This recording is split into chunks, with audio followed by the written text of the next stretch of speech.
नमस्कार सर, मेरा नाम राजू है। एक व्यक्ति का क्वेश्चन आता है कि राजू भैया 10,000 रुपया मैंने 7-8 साल पहले म्यूचुअल फंड में लगाया था और वो बढ़ के 30,000 रुपया हो गया और ठीक उसी समय में हमने एक उलिप में पैसा लगा दिया।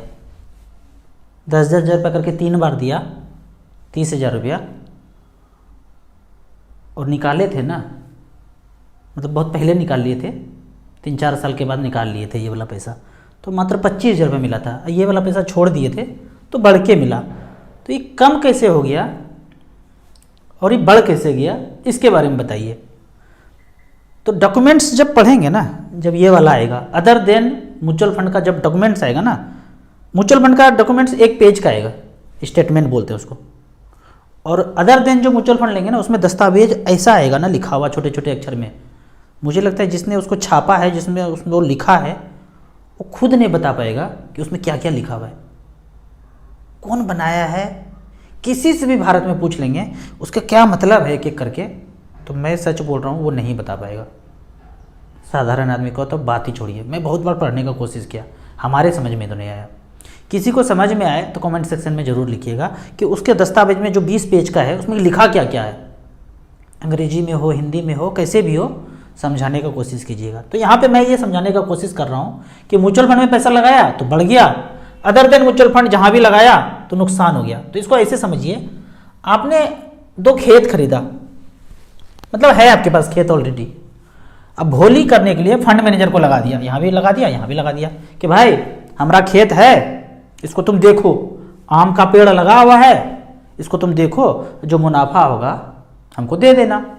तो इसका कानून अलग है, इसका कानून अलग है। इसने साइन वाइन करा के रख लिया अपने पास कि ऐसे कैसे करेंगे, और ये भी साइन करा के रख लिया, दोनों अलग अलग है, कानून अलग अलग है। तो यहाँ पे इसने जो साइन कराया, बोला जो फायदा होगा ना उसमें से 2,000 रुपया हम रख लेंगे साल का। मान लो 1 लाख रुपया लगाया तो हो जाएगा।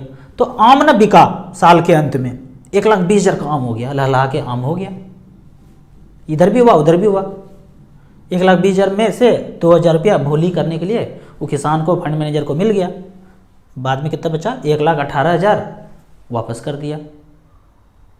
ठीक है, ये इंटरेस्ट हो गया, खुश हो गया। अब यहाँ पे क्या हुआ, इसका पैसा बढ़ा, यहाँ भी बढ़ा, आम यहाँ भी हुआ।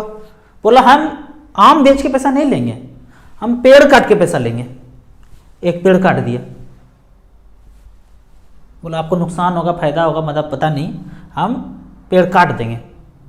अब जो है एक पेड़ कम है, 2,000 रुपये ले लिया अपना। तो यहाँ पे देखेंगे लंबे समय में यूनिट धीरे धीरे धीरे धीरे धीरे कम होता जाएगा, और एक्सपेंस जो काटेगा, यूनिट काट काट के पेड़ काट काट के आपका खेती छोटा हो जा रहा है। और यहाँ पे number of units remain same all the time. एक बार जो आपको यूनिट मिल गया स्टेटमेंट पे, वो कांस्टेंट हो जाएगा, कभी बढ़े घटेगा नहीं। वो उसका दाम बढ़ घट सकता है। आम में पेड़ कम होगा, ज्यादा होगा, ये मायने है, ये नहीं कि पेड़ ही कट जाए, ऐसा यहाँ पे कभी नहीं होगा। 10 साल 20 साल 30 साल 100 साल तक आप पैसा रखिए, यहाँ कम नहीं होगा यूनिट, नंबर ऑफ यूनिट्स। अभी तक के नियम के अनुसार यही है, और नियम कभी भी चेंज हो सकता है, कुछ भी पॉसिबल है। अभी तक का नियम यही है।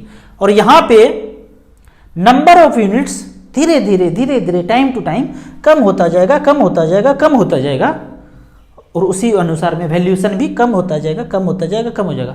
खेती काट रहा है, अब उतने से खेत में जितना उपज होगा उतना ही मिलेगा।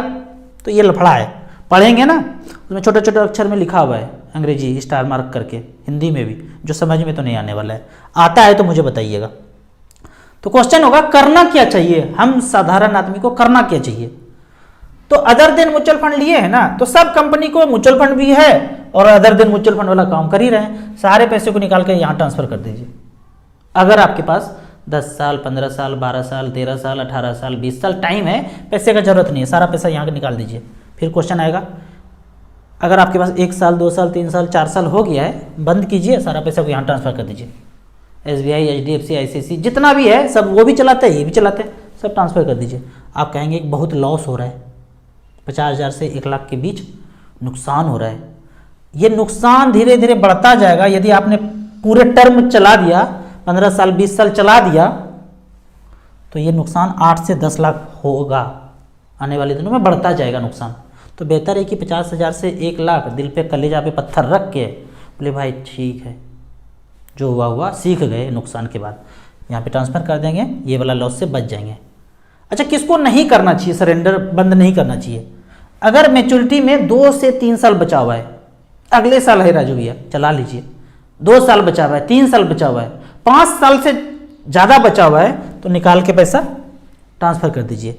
और दूसरा कैटेगरी का व्यक्ति है जिसके पास अथाह पैसा है, मतलब चलो ठीक है, यहाँ भी लगा दिए थोड़ा सा वो भी खुश, थोड़ा सा वो भी खुश, थोड़ा सा वो भी खुश, अथाह पैसा जिसके पास है लगा दीजिए।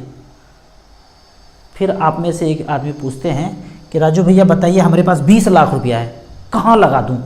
तो कहाँ लगाएंगे, वो तो म्यूचुअल फंड में ही लगाएंगे, यही बताऊंगा मैं। तो पहले कैलकुलेट करना जरूरी है कि 20 लाख रुपया यदि 15 साल छोड़ दें और 15% के रेट से पैसा आपका 1,62,00,000 बन जाता है। 10% भी अगर जोड़ते हैं या 12% जोड़ते हैं, अपने मर्जी से जोड़ना है, यहाँ पे खुद से जोड़ना है। हमने जोड़ा तो हम फाइनेंशियल फ्रीडम पा लिए, आप जोड़ेंगे लगातार 1 सप्ताह ये सब कैलकुलेटर पे कीजिए, ताम झाम खटकुट खटकुट कर लीजिए, तभी खोपड़ी का ब्लूटूथ ऑन होगा। 12% के रेट से ये पैसा बनता है 1,09,00,000 रुपया, 20 लाख का। आपको फुल कॉन्फिडेंस है जो प्लॉट खरीदने वाले हैं आने वाले 15 साल में वो 1 करोड़ का हो जाएगा। जिस दिन 1 करोड़ हो जाएगा ना, या 2 करोड़ हो जाएगा ना, उसके बाद कितना भी हो जाए उसको मायने नहीं है। एक ज़िंदगी जीने के लिए, साधारण ज़िंदगी जीने के लिए, साधारण आदमी को अच्छे से जीने के लिए बहुत ज़्यादा पैसे की नहीं जरूरी नहीं है। 10,000 करोड़ है, 20,000 करोड़ है, 50,000 करोड़ है, कोई फायदा नहीं है, वो बैंक में ही रहेगा। 1-2 करोड़ रुपये काफ़ी है, उसके बाद कितना भी हो जाए वो नंबर आगे 0-0 बढ़ता रहेगा, उससे कोई फर्क नहीं पड़ता है। अब इसका कैश फ्लो देख लेते हैं कि 20 लाख लगाया, 1,09,00,000 कैसे हो गया? इम्पॉसिबल है, 12% के रेट से 15 साल में इतना हो जाएगा। वही क्वेश्चन उन्हीं का जो पीछे वाले बेंच पे बैठते हैं। देखिए आगे बढ़ाने का कोशिश करता हूँ। 20 लाख वन टाइम लगाया और 12% का ब्याज होता है तो 2,40,000 बढ़ गया, तो यहाँ कितना हो गया? 22,40,000। फिर अगले साल इसका 12% बढ़ेगा, 25,08,000। फिर इसका 12% कंपाउंडिंग इंटरेस्ट, इसी को बोलते हैं ना, ब्याज का ब्याज, चक्रवृद्धि ब्याज फार्मूला है सिंपल इंटरेस्ट वाला। तो ब्याज बराबर मूलधन गुना समय गुना दर बटे 100, यही फार्मूला भी रट के कॉपी पे करने लगेंगे तो भी फाइनेंशियल फ्रीडम पा लेंगे। कंपाउंडिंग वाला करना है, A = P ब्रैकेट में 1 + रेट बाय 100 पे पावर n, n मतलब टाइम, वो सब याद ही होगा। आगे वाला बेंच पे अगर बैठते हैं तो याद ही होगा अभी तक। तो 25 का फिर 12% चढ़ाएंगे तो 28 लाख का रंग चढ़ जाएगा। फिर इस पे 15 मारेंगे, 31 लाख वाला रंग चढ़ जाएगा। फिर 12% करेंगे, 35, 39, 44, 49, 55, 62, 59 और लास्ट में 1,09,47,000। मैथ का आंसर एक ही होता है, 2 अलग अलग नहीं होगा।